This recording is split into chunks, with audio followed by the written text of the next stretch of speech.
The series itself brings together leading voices from our graduates, our graduate program directors, and of course experts from related disciplines. And the aim is to bring them together to discuss their positions around a common topic. So tonight's position is recursive, or the cycles of change that shape the design of spaces, cities, landscapes, and as you'll hear from the 7 of them, so much more. I'm just here to introduce them very briefly, and you can read much more about them online. But what we're going to do is basically have a short statement by each of them to kick off tonight's conversation. And then after that, we'll ask them a few questions, and they'll ask each other some questions. And I hope all of you have questions prepared so that we can all have a very exciting discussion. And following the conversation, there'll be drinks in the South Jury room, so please stick around. So to introduce tonight's speakers, Simos Yanis and Paula Kadima are co-directors of the Sustainable Environmental Design Program, which operates at the scale of the individual building as well as the urban block and aims to achieve zero carbon by natural means. Madeline Kessler graduated from the AA in 2013, and she's a project architect at Haptic Architects, where she's working on a smart city in Oslo, as well as strategies for how the UK can engage with Europe in a post-Brexit future. She's also one of the members of the recently constituted Young Professionals panel as part of the National Infrastructure Commission. Jim Coleman is the director of Oxford Policy Management's Global Urban Portfolio, and as a trained economist, his work addresses rapid urbanization and population growth, particularly in low and middle income countries, and how this impacts the sustainable planning and design of cities. Edmund Fowles is the co-director of the practice Field and Fowles Architects and graduated with honors from the AA in 2009 for his thesis on food urbanism. He's currently working on a new food production campus for Charlie Bigham's educational and office facilities for the Ernest Cook Trust and several other projects in collaboration with local communities. Lawrence Barth and George Fiore run the Housing and Urbanism graduate program at the AA, which investigates the complexities of urban transformation across different scales with London as their laboratory. So without any further ado, please join me in welcoming tonight's speakers.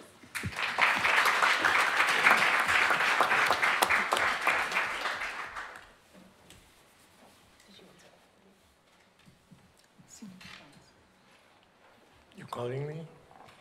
Am I meant to start? Okay. Can you? Well, my position this evening is quite mundane. In our program at the AA Graduate School, Sustainable Environmental Design, the Masters of Science and Master of Architecture, we look at cycles that are natural, and we study those, and we look at the interaction that these cycles have with human activity, and we study ways in which we understand this interaction and ways in which we can perhaps modify them in order to achieve better environmental conditions for inhabitants of buildings and citizens of cities. We deal with concepts, processes, and tools that allow us to predict, and the ability to predict and therefore potentially to modify becomes quite important. Can I have the next, please? Sorry. Under normal conditions, the outdoor can offer a pleasant environment for human activity, which, I mean, I'm hesitating to say that, which does not necessarily need any architectural intervention. And we realize that we have the capacity to modify the amplitudes of these cycles in ways which in the short term makes them predictable.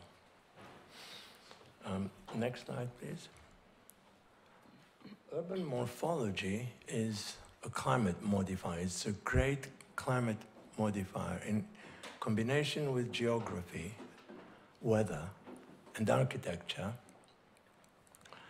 it creates microclimates in cities that are both much more complex than the regional climate around the city and much more unpredictable or much less predictable.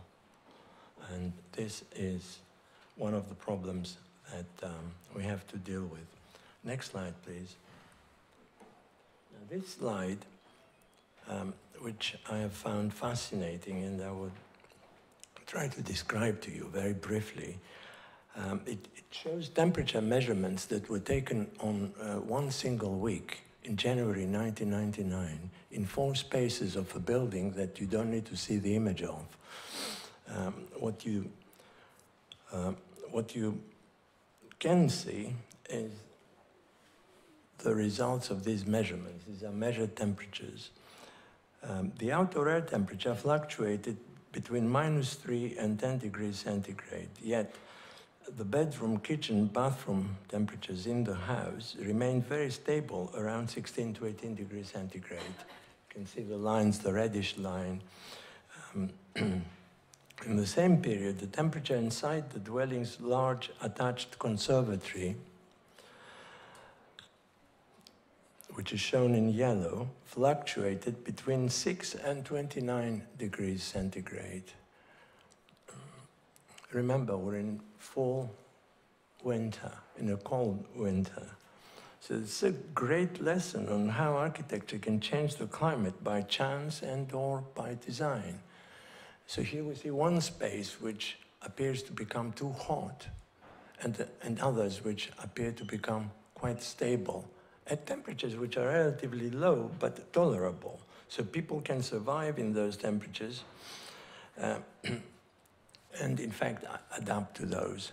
So we find that we can create adaptation, acceptable conditions in a space with the outdoor climate posing quite a challenge. And at the same time, not just that, but with huge fluctuations, we can create overheating. And what does that is the fact that the solar radiation is coming into the conservatory. Again, I'm not showing you the conservatory, you just see the effect of the solar radiation. You see that on the 1st and 4th and 6th and 7th dates, the fluctuation is very high, which suggests that the solar radiation is very strong.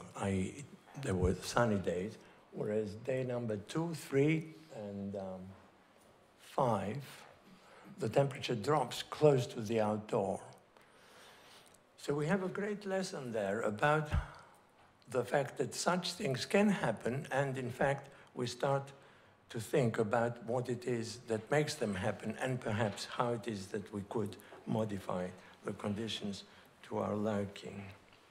Next slide, please. And to my final slide, which is meant to illustrate what I call here iterative attunement.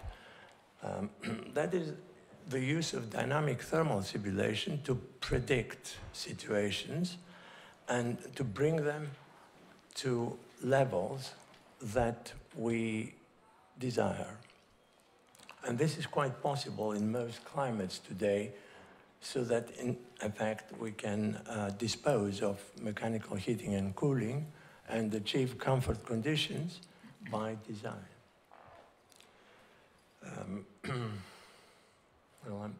Thank you. Hi. In addition to what Seamus just said, can you show maybe first the other slide? This one? No. No. That one. Thank you.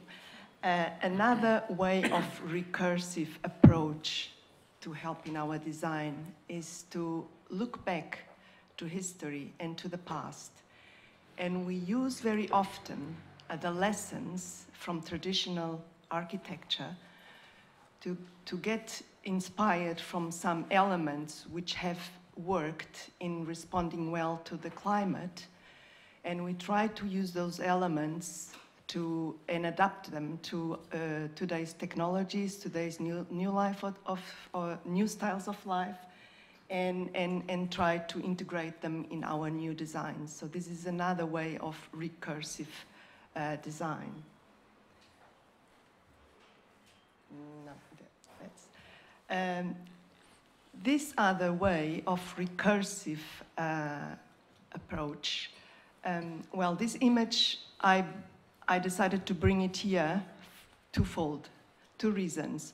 One, first, that it's recursive to the Hokusai drawing from, so this is a photograph of Jeff Wall, taken in '93, but it's recursive to the Hokusai painting from 160 years before, called A Sudden Gust of Wind. And the second reason I brought it here, it's because it's an image of an open landscape, and I think it illustrates quite well some of the resources we have.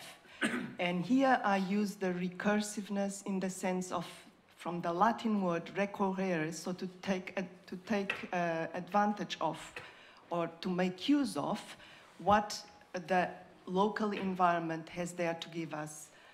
It can be wind, it can be water, it can be landscape, local materials, or the sky.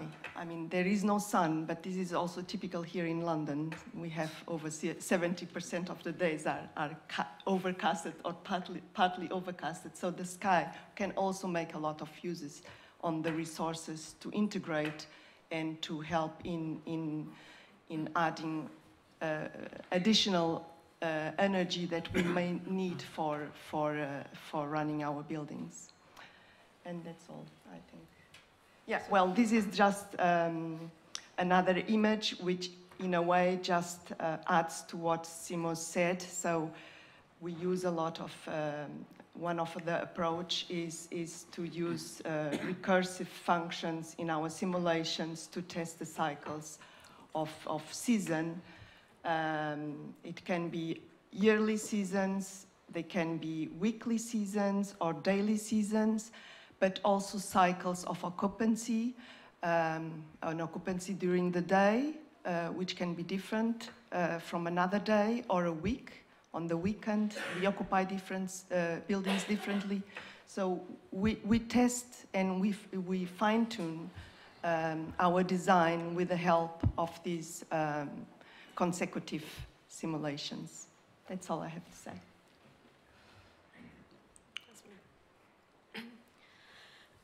Sorry. So thank you for having me here. And that was really interesting. I've looked at Recursive from sort of more of an urban point of view.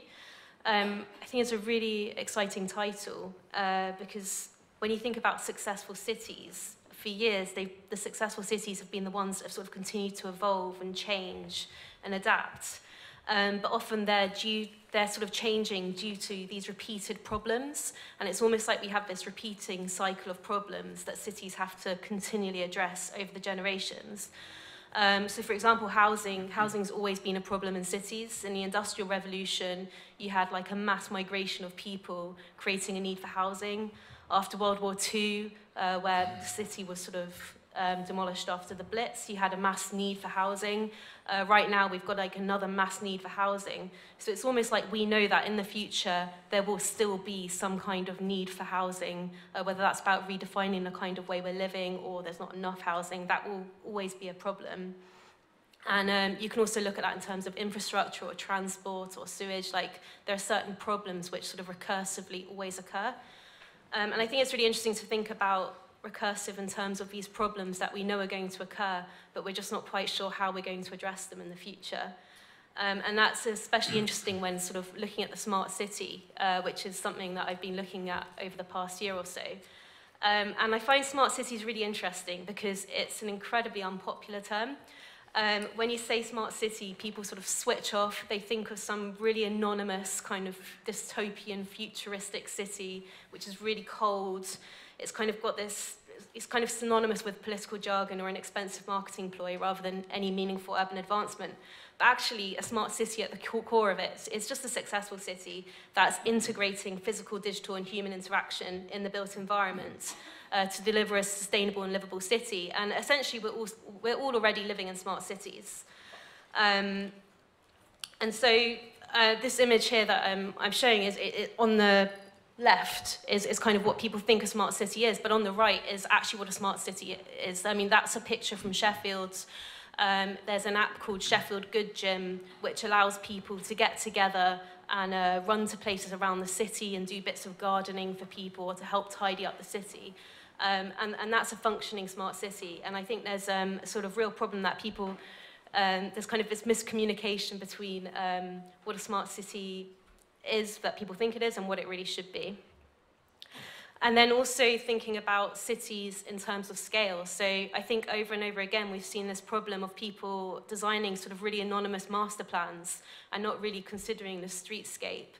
And that's given new cities a really bad name often. And I think it's really important that perhaps we take this lesson and sort of continue to input it, that it's really important we're designing at different scales at the same time. And then also the importance of events in cities. So I think events are really important ways to ensure that cities continue to evolve and that they're constantly transforming.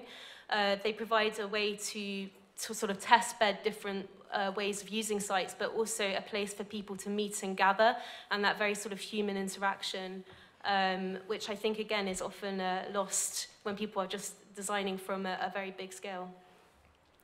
And then thinking about policy, which I think is something which is probably can affect the way that we're living, is one of the biggest things, but often people just switch off when they think about policy, and it's actually something really important to get engaged with.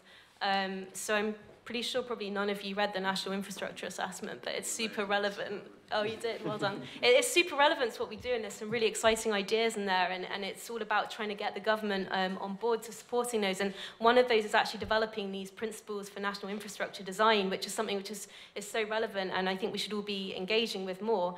And I wonder if perhaps we need to rethink how policy is communicated almost to get more people involved. And then finally, when I was, I sort of did quite a lot of research into what recursive actually meant, because beyond a sort of mathematical term and that use of it, I hadn't really come across it that much. And I found it quite interesting that when you Google recursion, there's like a little Google in-joke that, did you mean recursion? And then it made me think that actually the whole idea of debate and sitting here in the lecture hall in this kind of almost like a safe zone to develop ideas, and the importance of debate within our society as a way that we develop ideas. And I think that's something really important that we should sort of continue to do and look back upon and reflect upon. Can we go back to the loop? Oh, yeah, sure.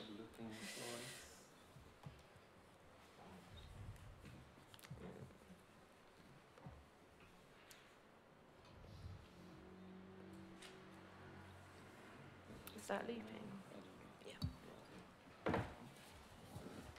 Okay, good evening, everyone. It's a pleasure for me to be here at the Architectural Association. It's my first time here, so thank you for the invitation.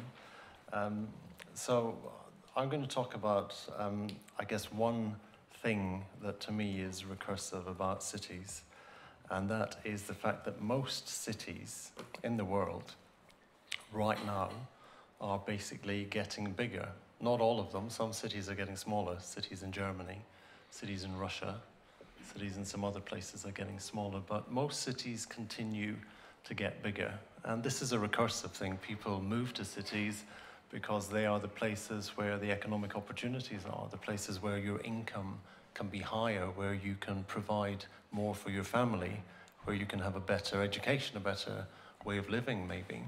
And this has always been the case with cities. People have always gone to cities because they are the places of economic activity and the places where you can be economically more successful. I think there are a number of differences now when we look at growing cities, when we look at urbanization across the world. And the first thing is really which cities are getting bigger very quickly. In the past, it tended to be cities in the developed world, in Europe, in North America, then in Asia, cities which industrialized very quickly. But if you look into the future, if you look into the next 25 to 30 years, The cities which will grow very, very rapidly, the most rapidly in percentage terms, are mainly cities in Africa. It is African cities which will get bigger very quickly. And some of these cities are extremely poor cities. They're cities with very challenged situations, very challenged conditions. They have very, very poor infrastructure. They have terrible housing. They have lots of slums. They have political conflict issues, all sorts of things. But the growth is going to be concentrated in the future in cities which are not really equipped right now to deal with very rapid population growth. They are poorly designed already beyond their historic urban cores, yet they have to accommodate a lot of people. And this is a big challenge. It's a big challenge for those cities, for those countries, and it's also a challenge for the architecture profession, for the planning profession, I think, how to deal with planning issues, planning these very rapidly changing cities, which have lots and lots of challenges. The second thing which is different now in our era with city growth, city change, is climate change. Now we have to plan and design cities to be resilient to shocks which are engendered by changes to our climate. This is not something they worried about in the Industrial Revolution. Those cities got bigger and they had to plan and they had to build houses, as Madeleine said, but they didn't worry about climate change. It wasn't a thing then. It's a thing now. It's a big thing now. You might have seen the headline today, the top story in the BBC News website today is a new report by the IPCC that we need to have very radical changes to our behavior if we're going to achieve any kind of restriction to carbon emissions and the actual extent of temperature rise, which is caused by climate change. So climate change means we now have to think about cities being resilient. So these rapidly changing cities in Africa, they're getting bigger very quickly, and somehow they have to accommodate more people and become more resilient. And what does resilience mean for these cities? What does it mean for any city? I think urban resilience at the moment is still driven by the physical, by physical intervention. But resilience is not just about the physical, it's about the social, it's about the cultural. A lot of cities are getting bigger, but they're not just getting bigger, they're getting younger and they're getting more diverse. A lot of cities in Africa, they get bigger because people are displaced from another place, maybe by conflict. Those people are culturally different, they're ethnically different, yet they're all bundled together in a city with very poor infrastructure, with inadequate housing. So there's a lot of things to think about there. The third thing which is different, well, it's the same but different in terms of city change, urbanization, city growth, is around technology. Now this is a recursive thing because technology has always driven people into cities. In the Industrial Revolution, people went to cities because that's where the technology was. You could be more productive if you worked in the textiles or the garment industry in a city, because that's where the mechanisms were that made you more productive.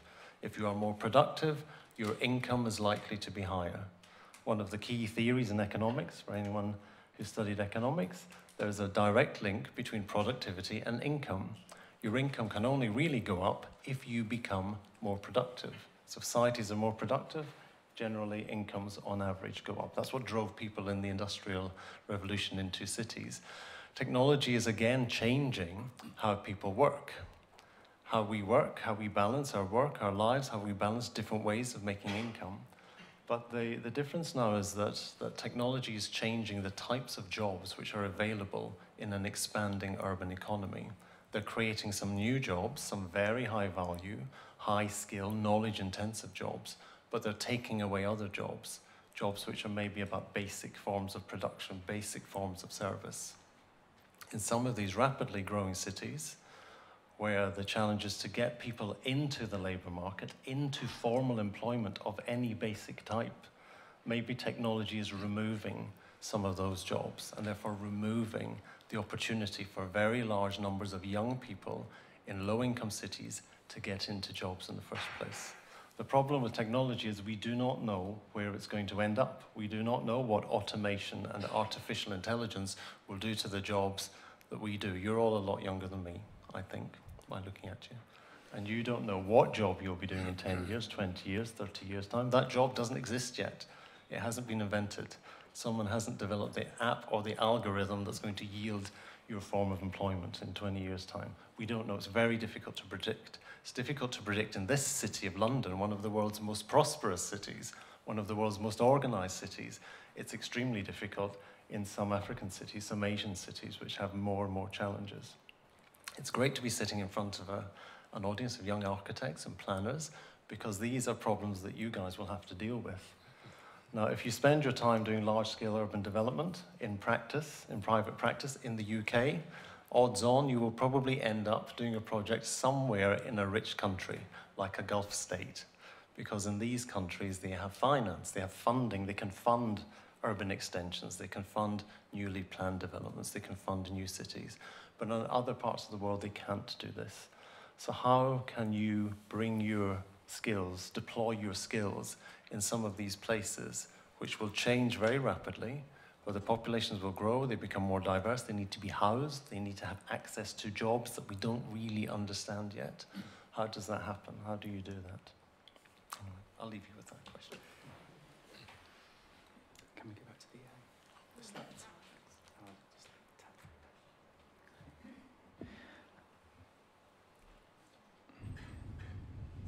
Great, so while we're waiting for that, how many of you are students in the room? Okay, that's a good show. Mostly students. I was once a student here too. This is me on the top left here. I was standing in that corner just over there, giving my final presentation. And the reason I ask you all about, how many of you are studying here now is sort of to think about what are you kind of pouring your time into now? What interests you at this point? Because what struck me when I began thinking about recursive is those ideas that you are kind of drawn to as a student, at your point of life now, often come full circle, often kind of stay with you. Those interests are kind of sometimes dormant, but will kind of bubble away and find their way into projects that you will do in the future. So I like the idea of kind of recursive in the sense of kind of education. My project here at the AA was in my final year studying, and Carlos here, had a fantastic couple of years with him, was about food urbanism. I was very interested in food production systems, both from the large scale production and bringing it into cities, but down to the kind of the human interaction, how we kind of interface with food in the cities. And 8 years later, we ended up doing a building for Charlie Bigham's, who are a kind of food production company. They make ready meals, and we designed this production factory for him in Somerset. So it's sort of interesting, those themes follow you around, and work can emerge, or themes of work can emerge from your kind of interests as a student and stay with you. Sticking with the same projects, there are ideas, I think, about recursive architecture which relate to typology. The site that this building was built was actually an aggregates quarry. So it was a brownfield site that was well suited to industry. And so that idea of kind of land use, I think is very interesting, and the kind of recurring uses of land. And also this idea that you might borrow typologies, although it's an aggregates quarry, that typology was fitting for a food production building as well. Some of the structural systems were similar. So there's this sort of recurrence in that looking back can really kind of aid you and assist you in the design process. That kind of leads very closely to looking at kind of vernaculars and rural vernaculars. This house on the right was our first project. It was a project that we were designing and making during our time studying here at the AA. Not an AA project, I should note, but a project on the side, much to Carlos's disgrace. But we were very interested in making a house. Making a house in Wales in a rural location. We weren't going to start from scratch because it had been done hundreds of thousands of times before. A house on a hillside. There are certain ways that you would place a building. There are certain kind of forms that emerge over history. Years and years of craftsmen making buildings, sitting the building into the hillside, embedding it so that the north prevailing winds are sheltered. It opens up to the south to harness passive solar gain. So there are all those sort of clues that you can get, and I think it was sort of brought up earlier, that are brought to bear on new buildings. I think as you kind of develop designs for buildings and as you kind of experience spaces and experience the city, there's an idea here about kind of memory, I suppose, and a space that I visited maybe 10 years ago, which was the drawing studio at the Royal Academy. I had a very distinct memory of this north-facing window, which later found its way into our own studio building, which we made a couple of years ago.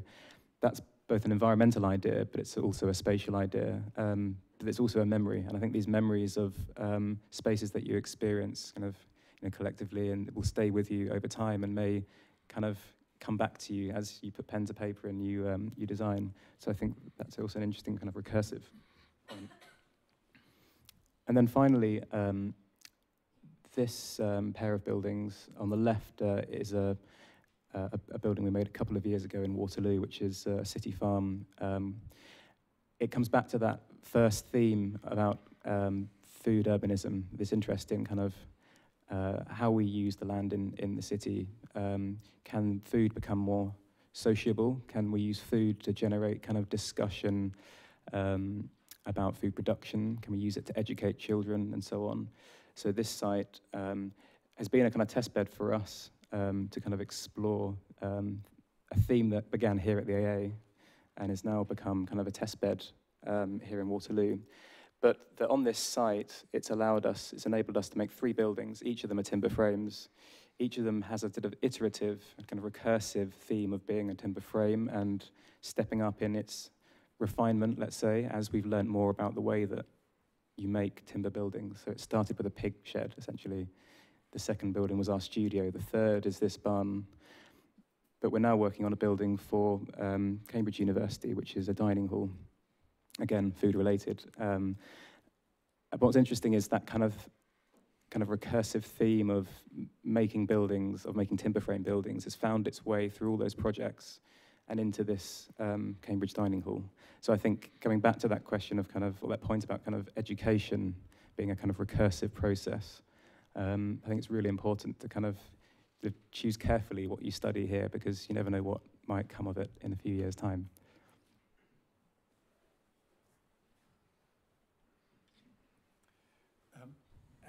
Actually, Madeline, you can just leave it on the loop, because I think you'll all recognize the images. It's Greenwich Village.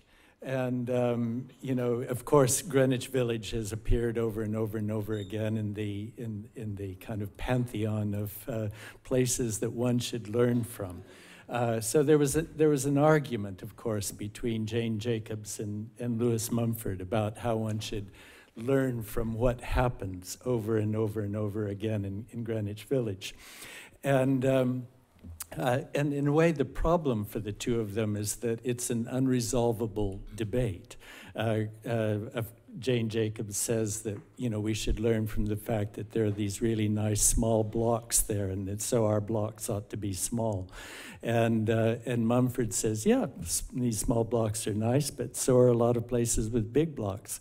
The point is that when we look at it at different scales, we realize that the question is perhaps does not deliver a determinate answer. It becomes a matter of argument and choice, and it becomes a matter of making associational-based decisions.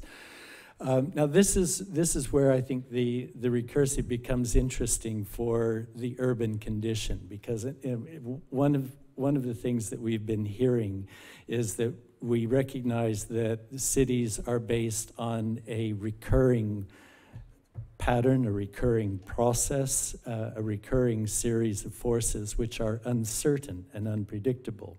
We might say what is most fundamental to the idea of the recursive is its incompleteness.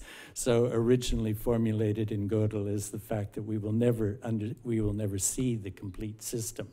And it's for this very reason that determinate kinds of equations are unsuited to many of the things that we need to fully understand about the city.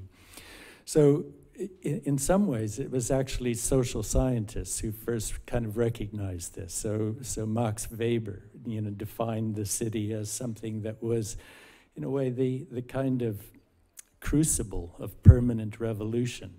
And Weber looked at the question of the city and its relationship to revolution from the point of view that only here do we develop the kinds of associational practices that allow us to deal with this problem of continual change under conditions of uncertainty. In fact, change that we ourselves create. And I think George is going to talk about this a little bit more as we try to sum up. But these changes that we create generate, in fact, what Jim has described as shocks in the system. And a lot of what has been going on in recursive arguments or arguments in favor of recursive functions in economics have to do with the fact that we continually have to deal with shocks to what we thought were relatively well understood systems. And once we recognize that shocks occur, in fact, disrupt this, in many of the state of our decision making and the components that have relationships within a particular state, as soon as we recognize that, then our computational mode by which we approach these kinds of problems needs to go through both a shift in terms of how we prioritize and understand the set, but it also has to undergo a shift in the mathematics and the computation that we use to try to define the function that will characterize our choices in the future. Now, there are several things that our colleagues have said that I think are really quite important to this.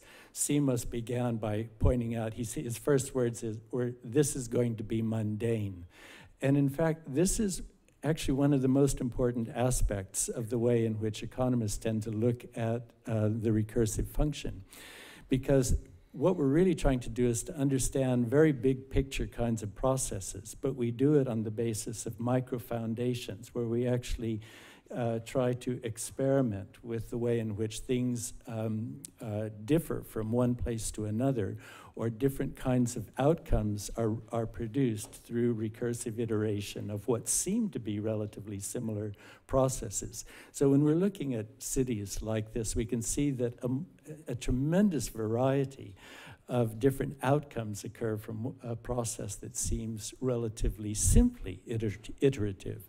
The closer we investigate these iterations, the more we realize that the accumulations are never linear or simple, but they produce dramatic breaks in the system.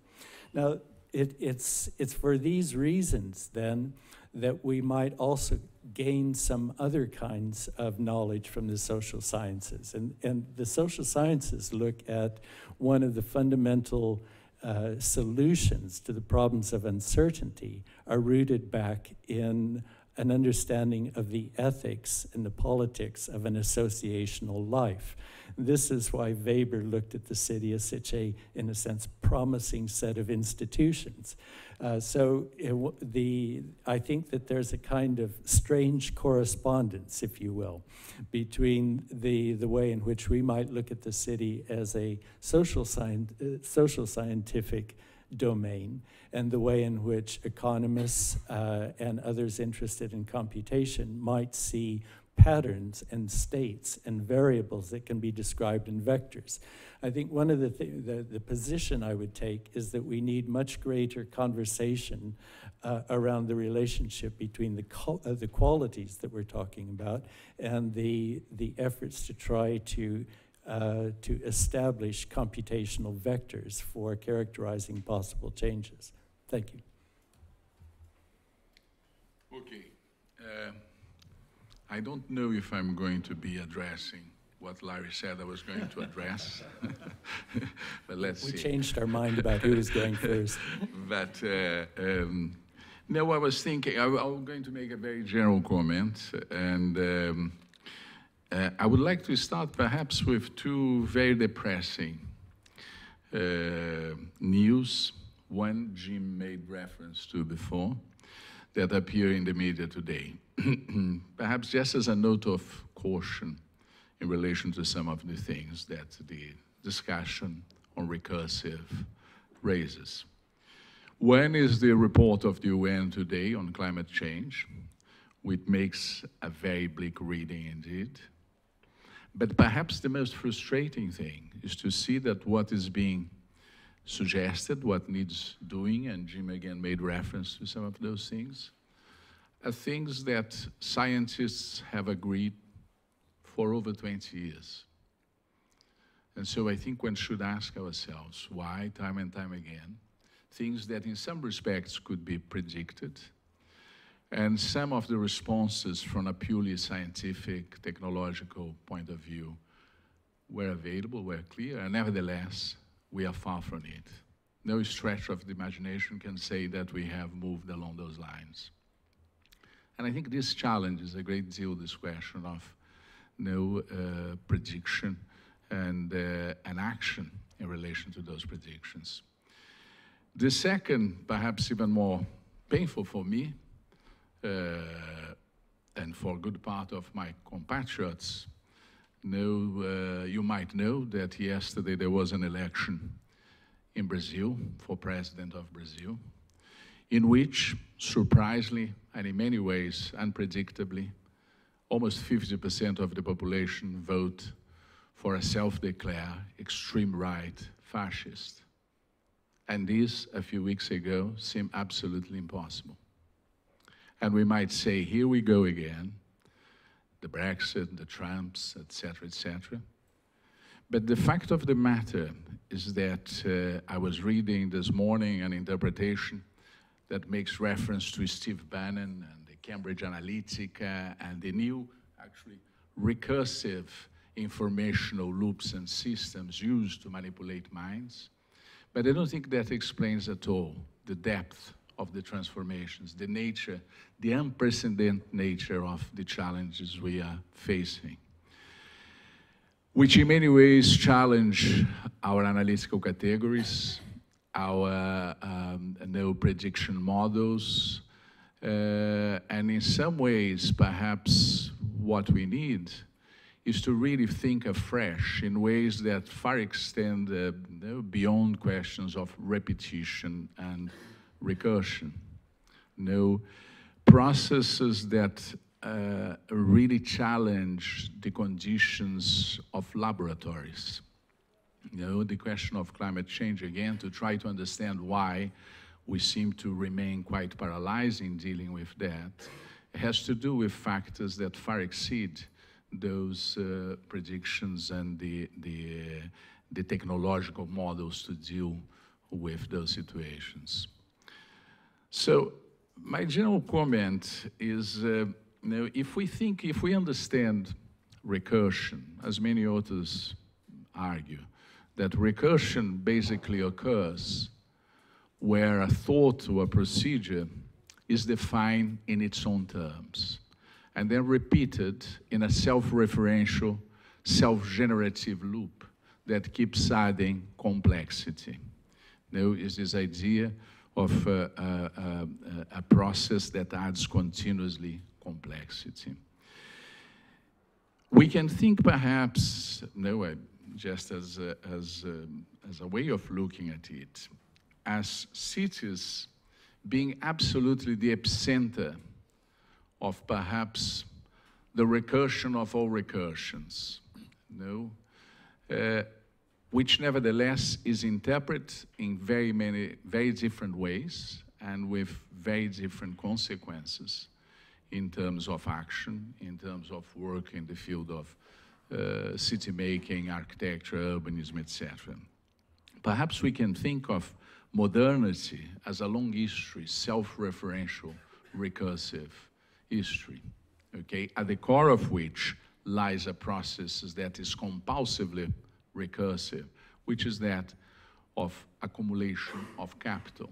There is quite a lot of writings about how recursive that logic is. You might be familiar or not with Marx's formula of capitalist accumulation being essentially a recursive process and an endless recursive process, okay?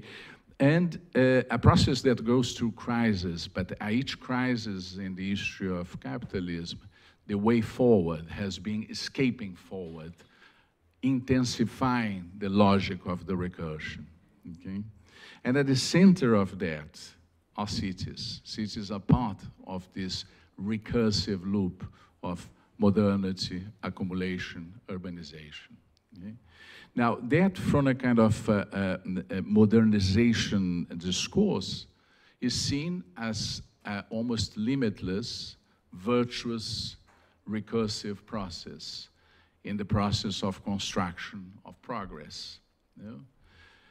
Another reading, nevertheless, that could lead to a very different, not just interpretation, but a very different set of actions, could be encapsulated, for instance, in a concept that many of you are familiar of the Anthropocene, introduced by Paul Crutzen at the beginning of the 2000s, as a new geological epoch in which humankind becomes a biophysical force and the driver in the process of transformation of nature and the planet.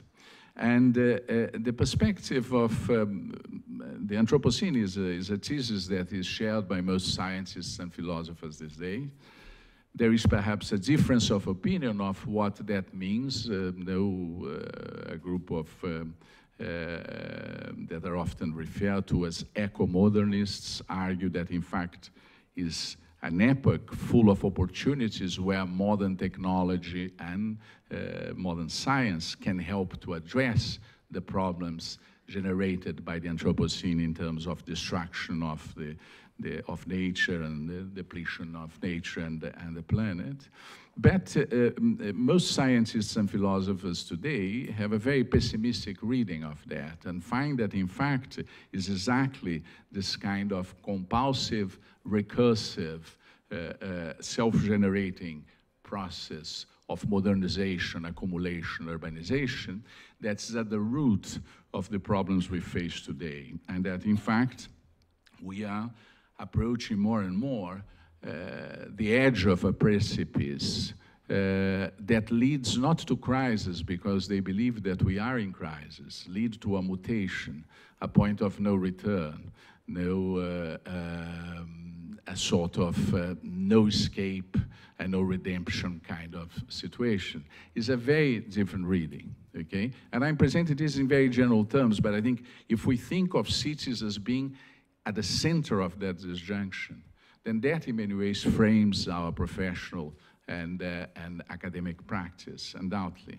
And the question then, I think, becomes the challenge is to try to see how do we understand exactly the nature of those recursions, from virtuous to quite destructive, and how do we act upon that?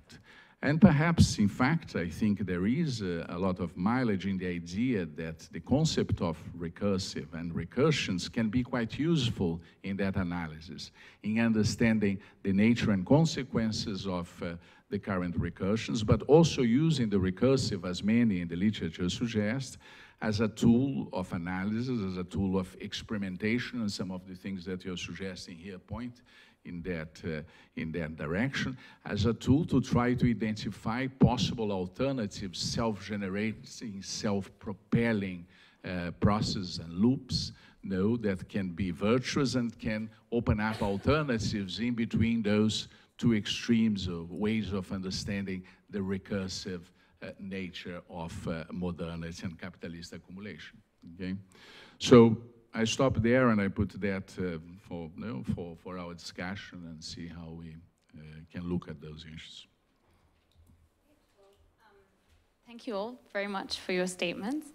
I guess following on from George's position, I wanted to see how you approaching the kind of recursive nature of cities with optimism or pessimism, given the precipice that we might be approaching.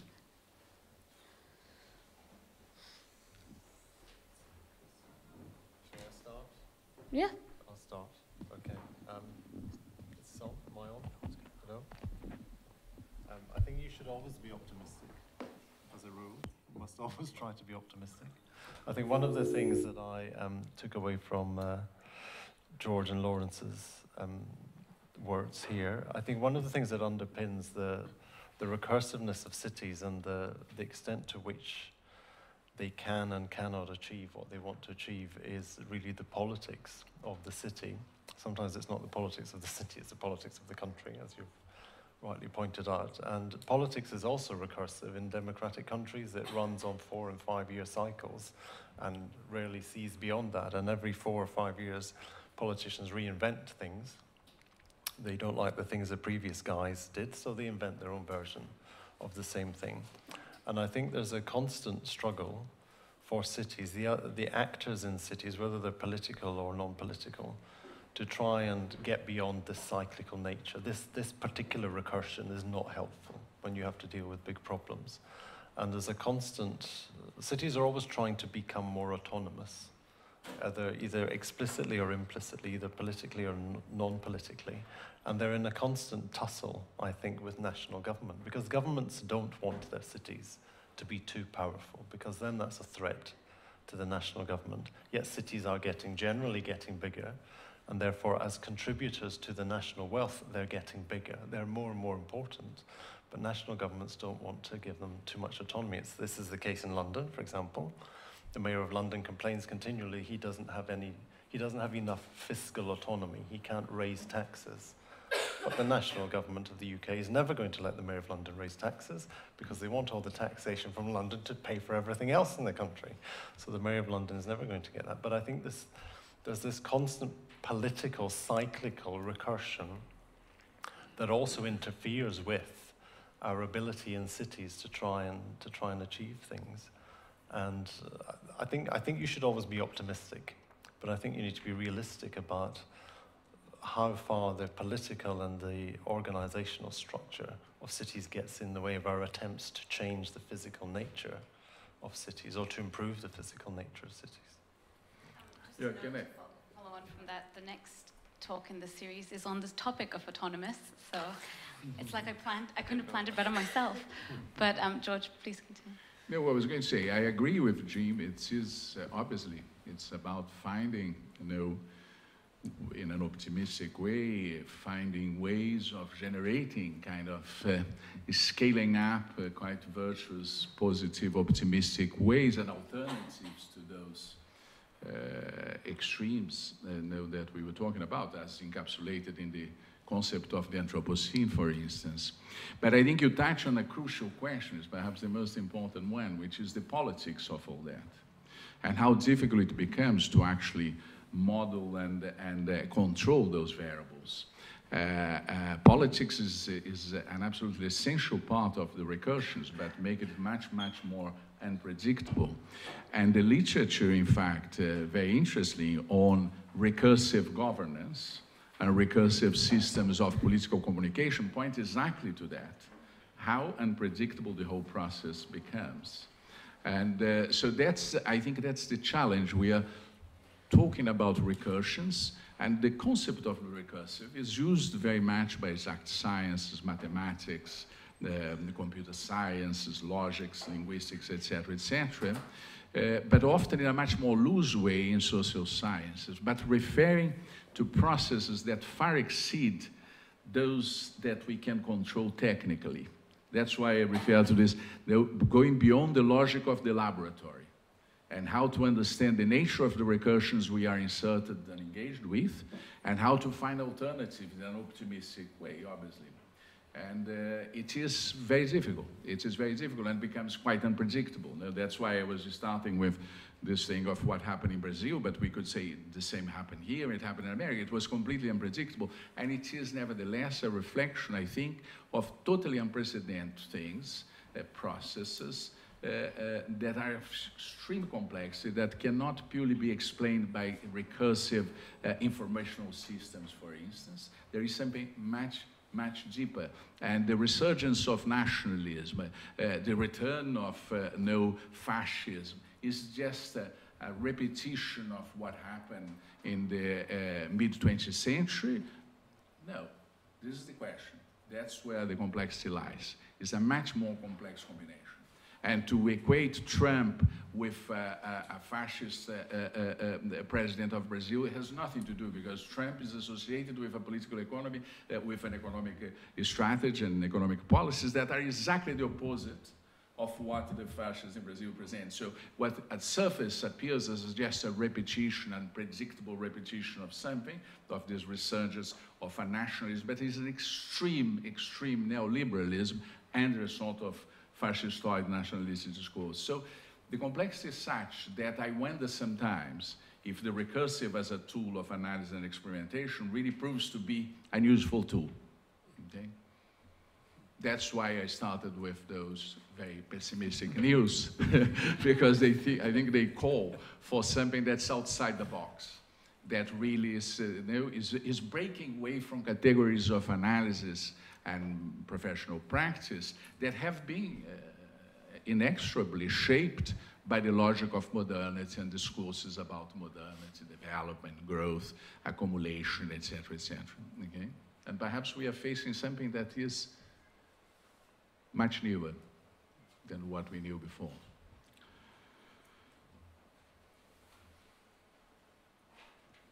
I guess that brings me to the kind of question of scale. I think based on the different presentations, I think each of you have brought up all of these different complexities when dealing with the city, from activating a streetscape to designing buildings around kind of production and communities, to climate, to politics, to patterns of resilience and growth. So I was just wondering, and Maddie, you raised the question in your presentation of how we can change policy, or how more people can be included around that table. But I was wondering if as a group we could debate what are the strategies to actually take on this very complex and kind of recursive problem, especially when so many of these factors are unknown or changing or impossible to predict. And I was just, since we have all of you here, so it would be nice to maybe brainstorm. What's the answer? There's probably not one right answer, but I think thinking of ways to tackle something that's as vast. I mean, you brought in the Anthropocene. That's like even beyond the scale of the city. That's looking at a geological era and time. Absolutely, but cities are at the very center of that. Maddie, do you want Yeah, I think in my experience, like, policy can also be really problematic. And that's almost why I brought it in for Recursive, because it takes so long to get implemented that often it's almost outdated by the time it is implemented, and you have to go back and rethink it. And there's certainly things I think we could be starting to think about now that we know will be problems in the future. Like, we know pretty much for certainty that autonomous vehicles will probably be the way things go, and then there'll be a big problem what do you do with the parking spaces of today, and things like that. And like, we're not really considering them now in policy. Instead, we just consider exactly what's in front of us. And I suppose that's why I wanted to bring it in, because I think policy really, like you say, like, it really affects so much about what actually happens in the city.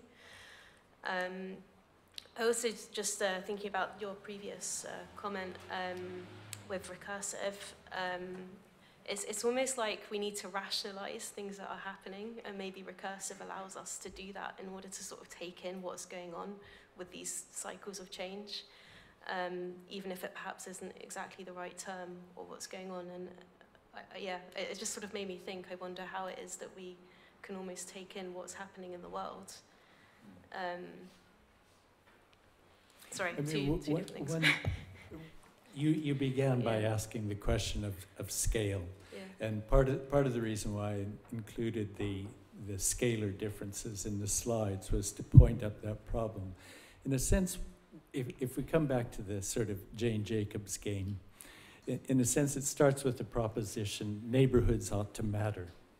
They ought to matter in a way to questions of livability, smartness, comfort, a range of goals. So everybody's been talking about things that are kind of goal-driven, and then there's a sense that we ought to try to aim for these, and that there might be a policy or a kind of technology to that.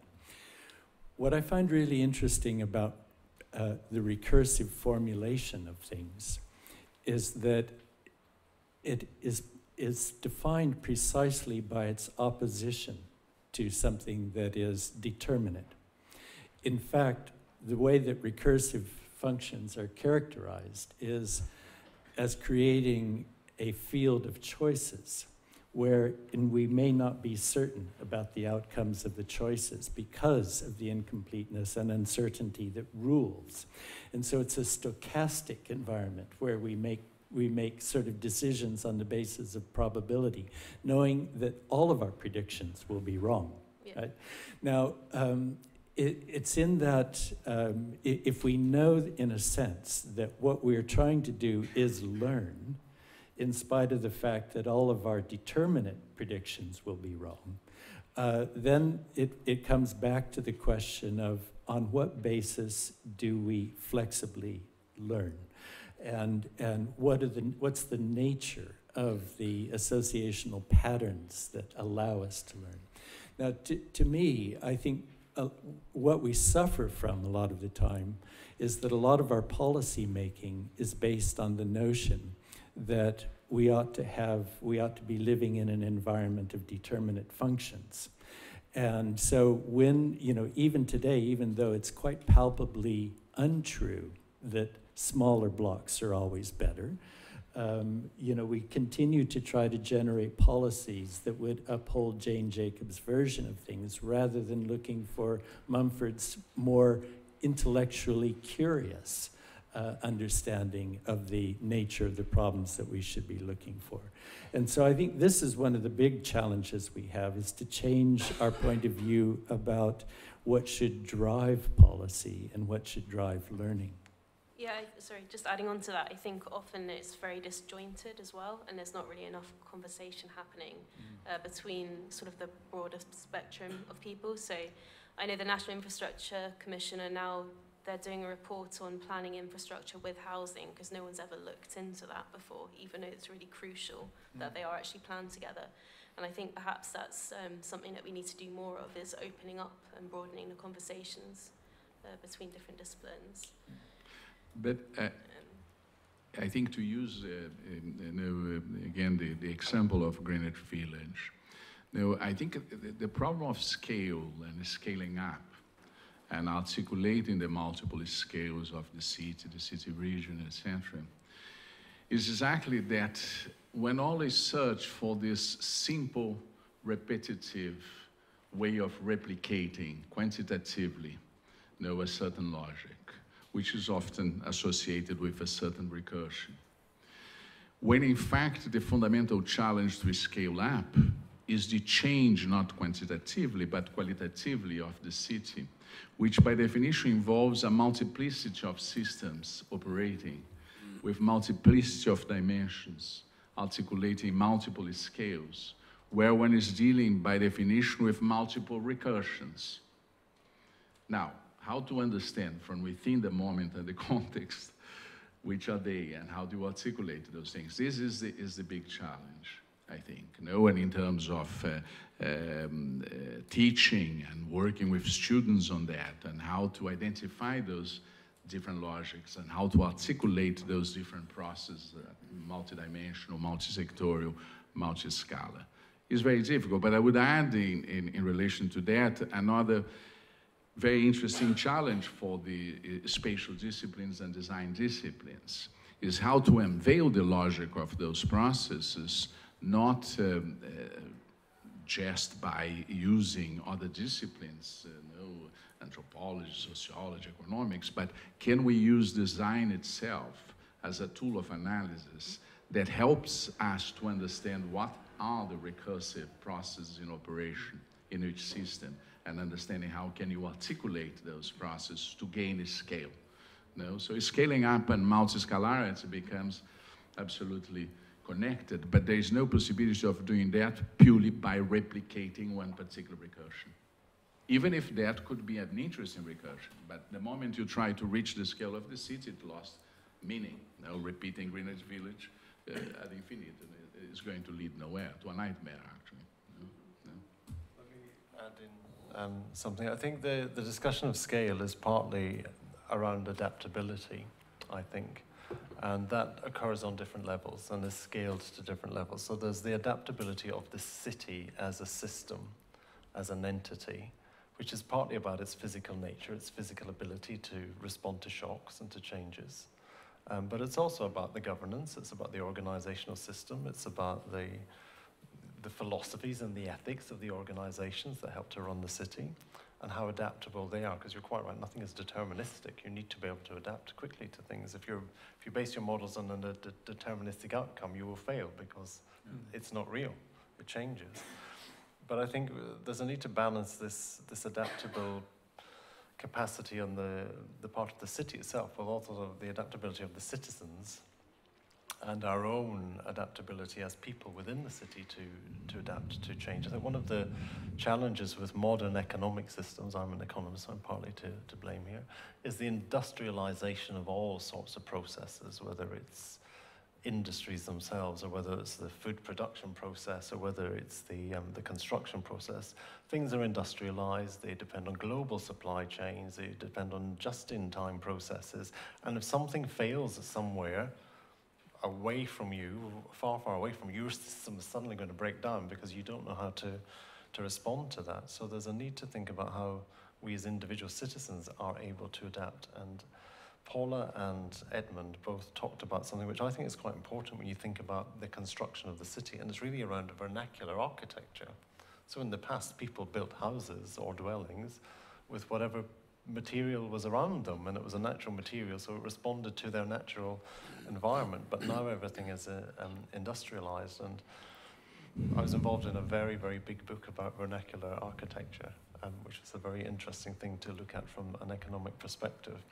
But that is something that is about the adaptability of buildings, but it's also about the people themselves. If you utilize vernacular approaches, you also have to develop a skills base locally, an artisanal skills base that's able to physically adapt or physically build process. And it also means you can maybe literally rebuild your environment if it collapses for some reason due to a shock.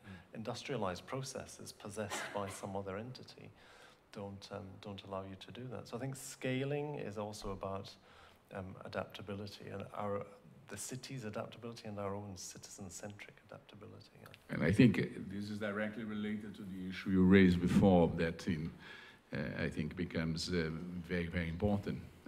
For instance, dealing with the issues of environment and the Anthropocene, etc. That is the question of resilience. I know it's very much to do, I think, with that kind of ability to adapt with speed. And also this idea, which you raised, and Jim, in your presentation, of how do we bring design to the poorer cities that are going to be growing over the next decades, when there's not necessarily the funding to hire architects or planners to design them. And I guess maybe that could be tied into your question that you've posed on the vernacular, and how can we empower local communities to actually have the skills to maybe do some of that design themselves. I don't know if Paula or Ed, if you want to jump in to talk about how your work in a different context could be applied maybe elsewhere. Yeah, I mean, very different contexts, but yeah, I think vernaculars are a really valuable learning tool. I mean, as a young architect, not qualified, trying to grapple our way through a project, kind of looking to the forms that have preceded our project was a kind of useful starting point. And that kind of importance of the availability of resources and of materials, I think, is really central to that.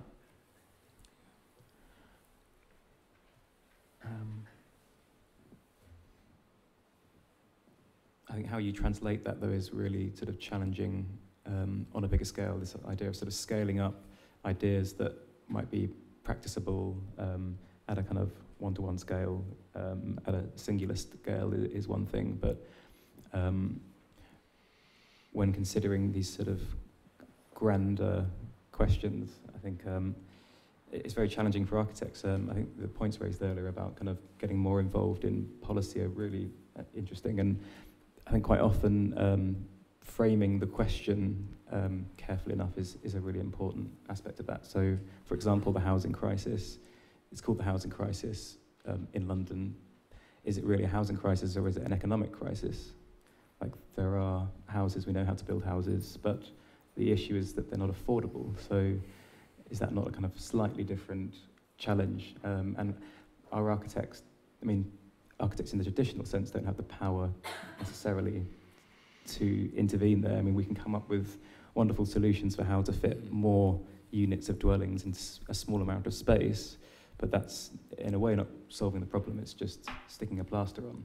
And people shouldn't be living in houses that are less than 20 meters squared per unit. Just to add a few things about the traditional models. It's true that we have to have a starting point, and tradition can be, we can get inspired by them, but we have also to be recreative. We have to recreate them.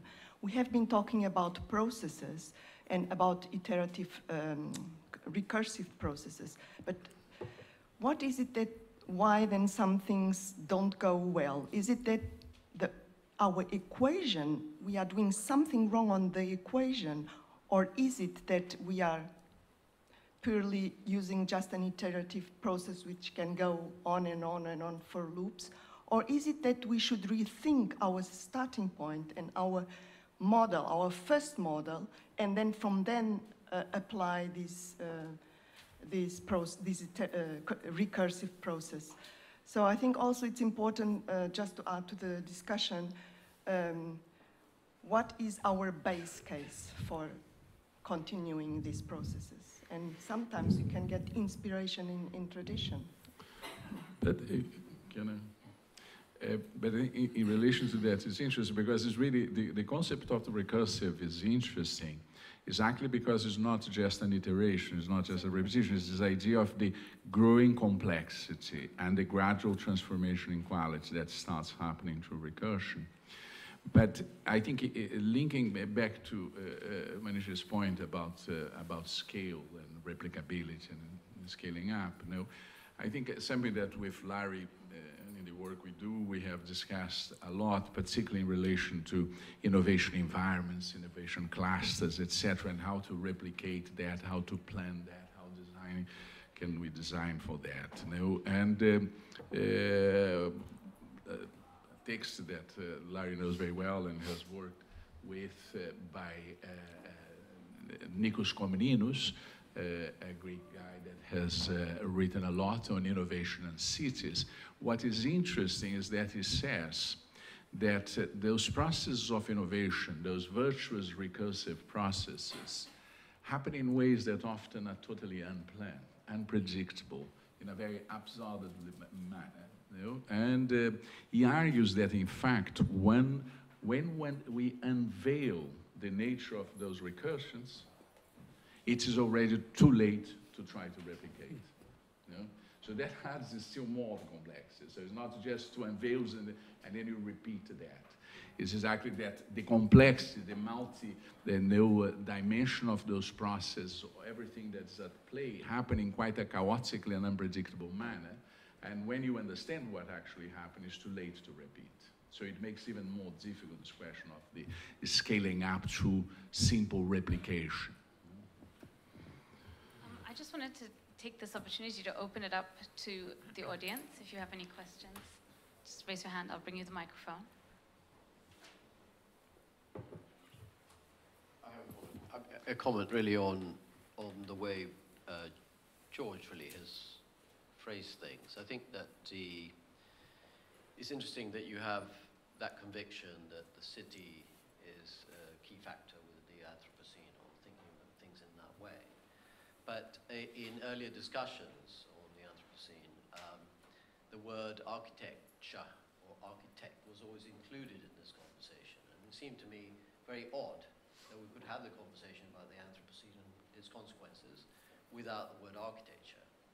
And you seem to be very convinced that cities should be part of that equation. And I wonder whether they are or not. I like very much when you said that we probably need a new way of assessing. That maybe the recursive is over, in a sense, is what you're trying to say. We have to think of the problem anew.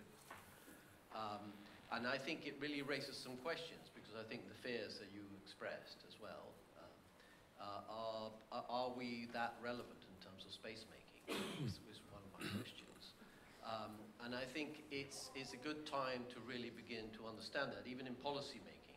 We all fight incredibly hard to put space makers into policy, whether it's reconstruction, whether it's military power, whatever it is, we all fight to have the space maker there.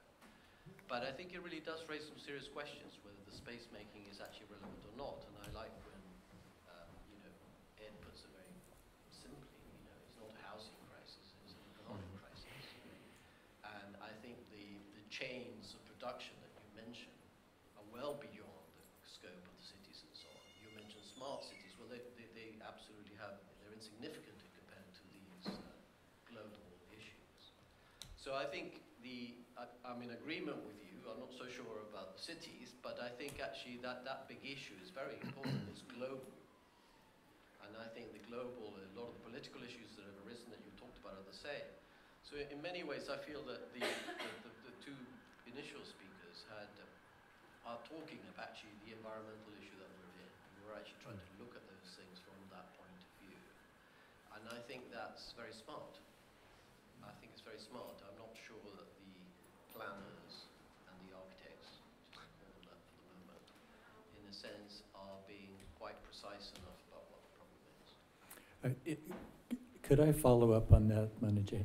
Yeah, I think Carlos's point, the last thing you said, I think is really quite critical. How clever are we being on this? And I think if we come back to this question of the vernacular, just as an example, what is the vernacular? Now, if we look at it from the point of view of trying to formulate a recursive function, one thing we would have to do is to declare what we think the elements are. And so in a way, what Ed did was to focus on the side of starting to pin down elements, the nature of the materials that might be used and so on. And Paula kind of took it in the other direction. What's the function that defines a progress through time series in a state? Now, even in those two things, there's a kind of logical question that I feel in some ways we don't do enough within the school to clarify when we speak of something like the vernacular, or when we speak of the city. How good are we at understanding the components and elements that matter on the one hand, and versus the kinds of functions that we think define progress through time series? So what I value in some ways about this discussion on the recursive is that it's inviting us to be more careful in how we establish the relationship between the description, the categorization and description of things that matter to us as architects and urbanists in relation to those kinds of accounts of how the world changes that comes from many other disciplines. I think what we need to do is to be participants in that conversation by sharpening our understanding of how we're using the terms. So Sorry. So I was just going to make a quick comment. I spend a lot of time working with architects and planners on big urban projects. Some of my best friends are architects. I didn't say that. A confession. The space makers are very important, very, very important, maybe the most important, because you guys possess the power of the visual, the visualization. You can create an image of what someone's city will look like in the future. Then the question arises, is that the right image? Is this the right vision of the future? Because people love visualizations. They like to be able to see tangibly their future. And that's why you guys are very, very important, because you can translate research and evidence and correct thinking into what the future might look like. But I think the reality is that it's a multidisciplinary, integrated approach that needs to be developed. It's lots of different disciplines coming together to understand the nature of how a city needs to evolve, particularly if it is in one of these African countries with rapid urbanization, population growing very quickly, and the place is a mess. It's a complete and utter mess. People are extremely poor and nothing works. And the politics don't work. It's a complete mess. If someone comes in with their visualization of the future to someone who happens to have the money, then that will get done, that will get built. It needs to be the right thing. I've done a lot of work, as I alluded to in the past, in the Gulf states, where they have a lot of money, and a lot of the wrong things have been built. Their badly planned, they don't work, no one wants to live there, they're environmentally disasters. And it's because something was visualized that wasn't rooted in the true function, the true understanding that we need to adapt. We can't understand completely the future. It needs to be something that evolves with the environment, with the landscape. It needs to understand the vernacular. If you go to Gulf cities, somebody said, we want to look like European and North American cities, but even bigger, like Europe on steroids. And that's what they got. Is that the right thing for the Gulf states? Probably not. But we saw an example of Gulf-based Arabic vernacular architecture. That's what they need, because that's what worked for thousands of years. So I think, yes, the space makers, you guys are very important. But in relation to Carlos' comment, which I agree with, but I would say that most scientists that put cities right at the center of the Anthropocene and the destructive moment we're going through, I think the things that they identify are very much related to spatial and design questions. So I would say it immediately calls for the work of architects, urbanists, planners, etc. No? But the question is, if we connect to what Simos and Paula who were presenting initially, and a conversation we had with Simos the other day, talking about questions of housing design and how to deal with issues of air conditioning, ventilation, etc. And very interesting projects that you go to India and try to convince a developer to use that, okay, it's immediately discarded for exactly the reasons you are saying. Because from their point of view, economically, it doesn't make sense. So it's where those things start sort of interacting. And we have to, to be realistic in that.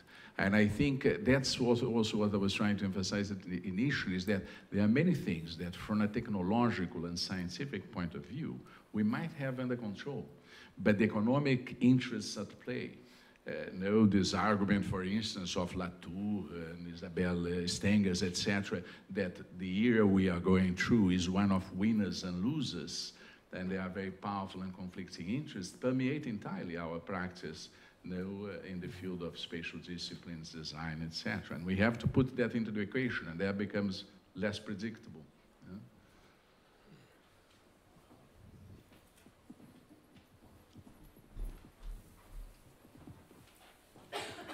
Thank you very much.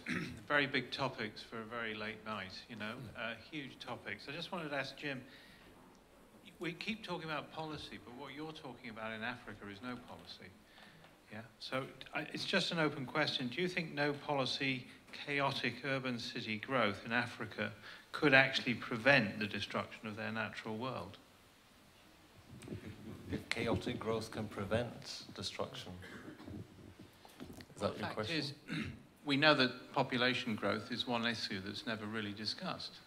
Yeah, so we have a perfect storm of rising population growth and massive consumption. Yes, that is what you have. Creating policy is not that difficult usually.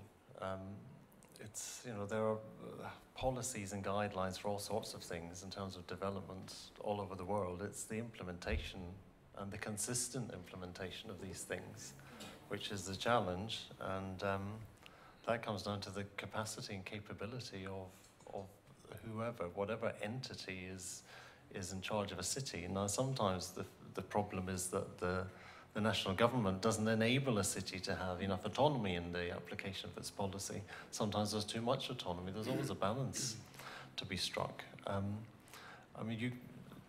There probably are examples of where a natural evolving chaotic process is better than something which is wrongly planned, wrongly developed and wrongly planned. So it may be the better of two evils, but I think there are too many pressures on some of these cities. They grow too quickly with the extremely poor infrastructure, and the cities just get bigger and bigger. African cities are not, there are very few tall buildings in African cities, especially the poor African cities. So people come to the city, new people come to the city, and they come to the edge of the city. Then the next lot come to the edge of that lot. And they just sprawl and sprawl and sprawl. And as we know, one of the principles of good planning is you don't let your city sprawl. You use your land holding as efficiently as possible. But if you have a sprawling population in a city with no public transport, and the only jobs are right in the center, it does become this perfect storm, and it doesn't need to be dealt with. Sometimes it's about doing something that stops the people coming in the first place. Sometimes it's about trying to host the new population sustainably. But I think in the African context as well, a lot of the time the population grows because something awful has happened somewhere else and people are forcibly displaced. They don't actually want to be in that growing city in the first place, and they're of a different culture, a different ethnic grouping, and there are conflicts, there are tensions, all sorts of things. So I think it's difficult to just allow it to evolve naturally and hope for the best. Maybe that's, in some instances, that probably is better than what somebody actually decided to plan as a solution, because it was no solution. But I think we need to try and understand. In each city, there's some kind of system at work, whether it's explicit or implicit. And we need to try and understand that. And it may be that the physical intervention is actually quite light in response to that system that kind of works in its own way. We probably have time for one more question, if anyone has one.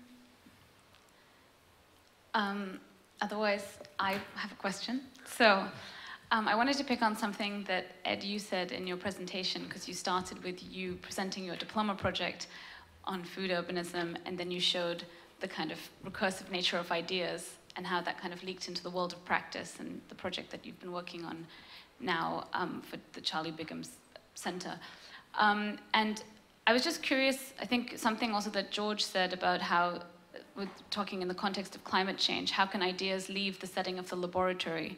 And with a mixture of academics and practitioners around the table, I wanted to ask, what are the strategies to allow discussions like this or experiments we're doing in programs to deal with some of these complex issues? What are strategies to let them leave the setting of a kind of academic discussion and actually become implemented in policies and designs in areas that don't necessarily have access to good design? I think it would just be a nice note to kind of maybe end this conversation and perhaps start new ones, to suggest what are ways we could move forward.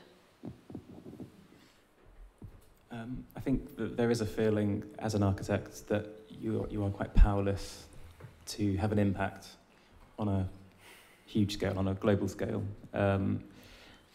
But one thing that, for example, this interest in food and urbanism has led to, whether it's a production building for a company, or in the case of the city farm, it's a very, very tiny project. It's a small intervention on a piece of disused land in Waterloo. But in doing that, I think it comes back to Jim's point about kind of being able to visualize an idea. So we presented some ideas to the hospital who owns the land and said, wouldn't it be good if you used this disused piece of land for local schools to learn about nutrition and agriculture and so on, a resource which lots of the schools in Lambeth, which incidentally is one of the poorest boroughs in the country, let alone in London, they have no outdoor space. So just in as much as an architect has this tremendous ability to conceptualize, to kind of physically produce sort of visuals to entice policymakers, landowners, and actually make something to help to generate kind of funding and make something happen. And so I think kind of from a kind of grassroots up approach, architects can have the ability to sort of make an impact in a very small sense, which can then be kind of scaled up. So we're interested now in, it's been recognised by the Mayor of London, for example. We'd like to explore moving it to another site when the land use is over. Lots of schools are struggling to build more space. With the cuts and so on, they have a very limited kind of ability to kind of grow their physical infrastructure. So finding ways innovatively to kind of expand their resources, I think is a valuable tool. But the question is, how is that sort of scaled up? I mean, how do you kind of advance that? Maybe you use it as a kind of case study, which then can become implemented into some form of local policy. You know, and this is within a city which is relatively well organised, and it's still really bloody hard to kind of get anything done. I'm sort of both talking from an optimistic and pessimistic point of view, because I think you can do things, you can make change, but it's how you scale. It's the process whereby you concluded that was the correct intervention in that space, and it's enabling others to be able to go through the same process. So you came up with a solution to something, which is a popular solution to something, and it uses a piece of land well.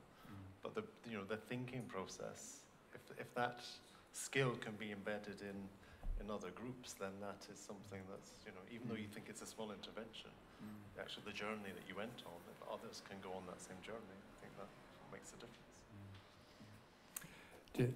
Following up on this, there's the idea of a food economy, a food ecology, a food city. There's someone in the audience, Wei, who's following in your footsteps and being interested in this theme. And I think this is one of the things that, in answer to your question, we need to exploit more at the school, because there are many crossovers that we should be looking for. But there's another answer to your question that we haven't touched on, and in some ways it comes from my disagreement with Jim about what architects are useful for. And it's not because we're good at rendering the future, I suppose, but I think it's because we might have some capacity to address these questions of what is the scale at which processes matter, and what are the fundamentals to a process if we want to explore it in a set way, in a synthetic way. So I think we have a fairly good understanding of questions of critical synthesis.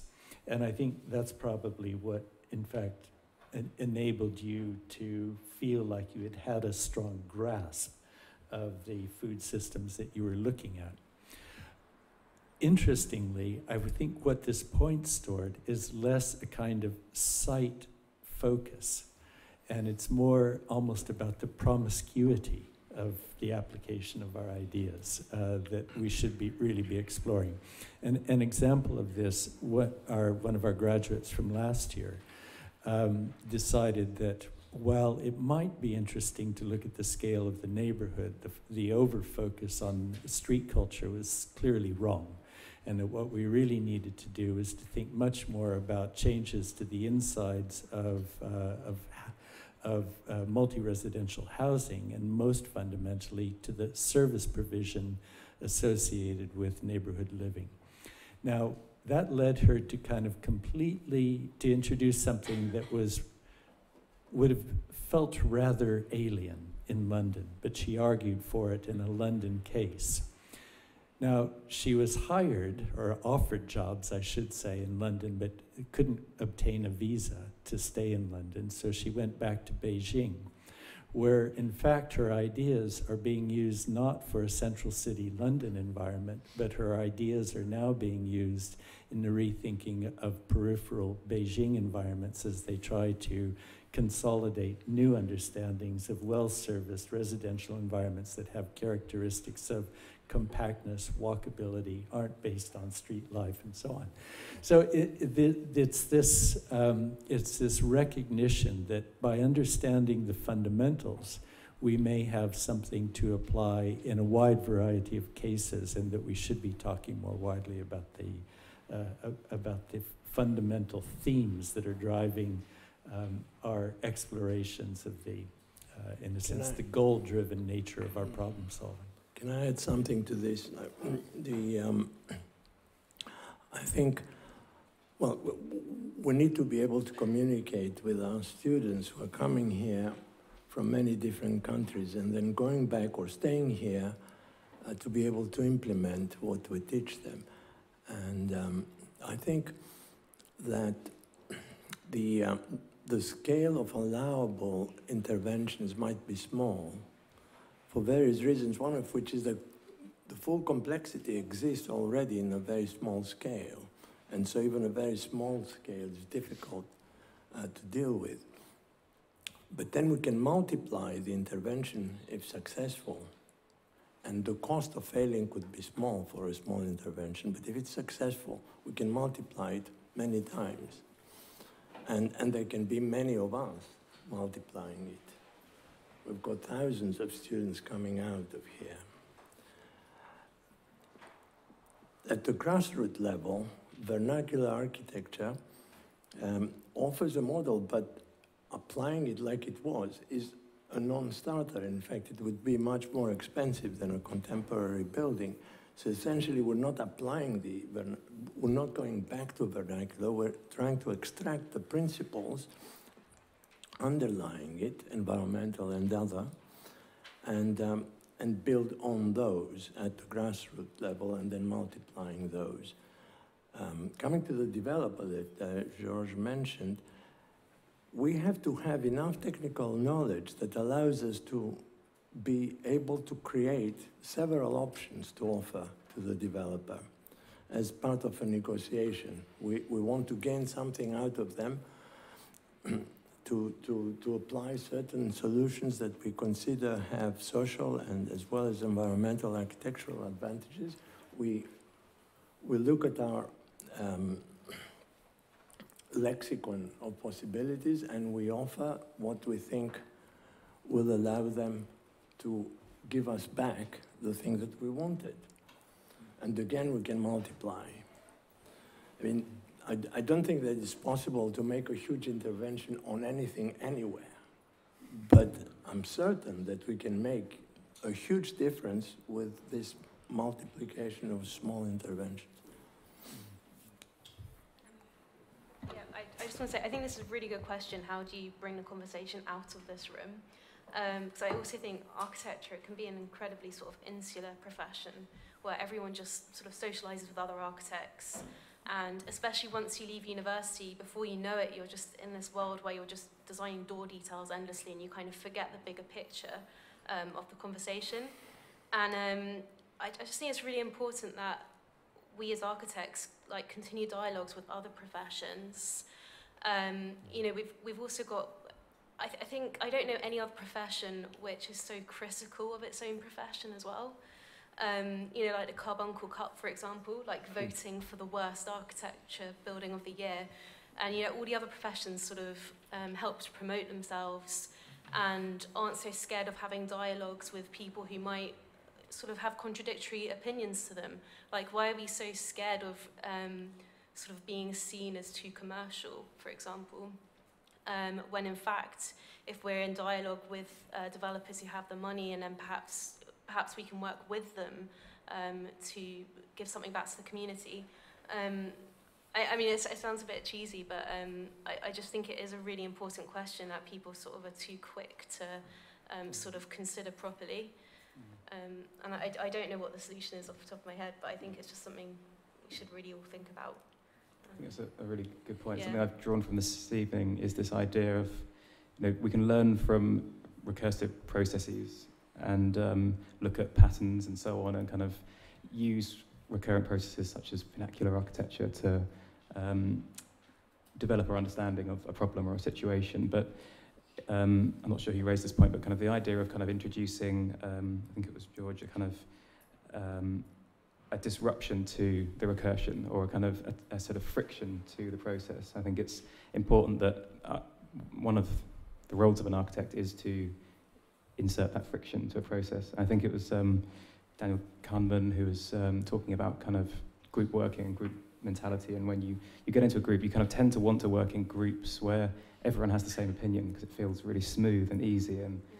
But actually it's proven that the outcomes of group working where everyone has those same opinions is actually not nearly as beneficial as working with people with completely different views and, you know, with real diversity. So that idea of opening the door to other people, such as economists, and broadening our kind of understanding is so important. And actually processes shouldn't be simple and easy and smooth flowing, but we should be kind of introducing a kind of a wild card and maybe shifting things off kilter. I think we're all too quick as well to sort of define ourselves as architects, Whereas when you're at university, like, you're actually learning so many different skills which can be applied in so many different ways, like you know, coming with a business model almost for your food urbanism. And I think we're all too quick to sort of disregard that once we're in practice and not to sell those other skills. And I think that's where, and going back to the question, that's the great thing about education, is that it gives you that opportunity to not just be kind of complying with the behaviour of architectural practice and going in and doing door details. You know, for example, when I was here studying with Carlos, I went around a series of takeaway shops, and instead of asking for a takeaway, I took my own food into the takeaway shops and asked them to cook it for me and to pay for the service, just to try and kind of test a different sort of usage of that kind of social space or an urban space. I didn't get dinner that night cooked for me, but that's the point is that one needs that kind of space, that environment in which to be a kind of experimental and to kind of insert those kind of moments of differentness, I suppose. So I think part of the answer to your question is that in order for the profession to be able to make positive change, is you need an intelligent, discerning client who's going to require that of you. And I think that's why we get planning which is not good enough. Sometimes the client isn't able to extract that from the profession because of their own weaknesses on the client side. And I think part of the challenge, therefore, is to try and improve the capability of the client side family, whether it's a national government or a city or a private developer, whatever it might be. And I think that's a kind of an ongoing dialogue, an ongoing communication. I think the other challenge there is that if I look at the developing world, low-income, middle-income countries, there is money that flows to these countries from aid agencies, bilateral, government-to-government, donors, multilateral banks, sovereign wealth funds, all sorts of things. You know, the funding gravitates its way to these places. But I think one of the challenges is that lots of the countries that are recipients of this kind of support, they don't necessarily understand their cities. I think most national governments don't understand cities, and it's the case here in the United Kingdom. We don't understand the system that exists within and between our cities and how to maximise the benefit of that. It's London versus everyone else, which is not really a policy, I don't think. And I can see a trend now in terms of UK government support for developing world countries, that they're starting to think about the role of cities now. Only now they're starting to think about urbanism. The World Bank is now starting to think about these things. So now is the time to, I think, influence those debates about how to plan sustainably and for a resilient future, and how to make sure that national governments understand that it's the cities that generate the wealth and the jobs and also most of the carbon emissions. So they have to be addressed properly and systematically. I think that's a great call to arms to end the formal part of tonight's talk. I think what I really enjoyed about the discussion was how many questions it raised rather than necessarily coming up with solutions, because I think when Ed asked for a show of hands of how many people are a student, I think a majority of the room raised their hand. So I think it's great for them to take forward these questions in their projects and also try and make them realities. I think that was a great comment that you made, Seamus, about how you want them to go out and make them real in the real world.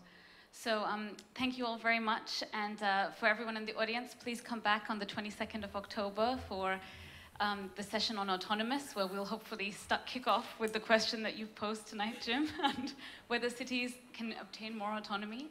But for now, please join us for drinks in the South Jury Room, and thank you all very much.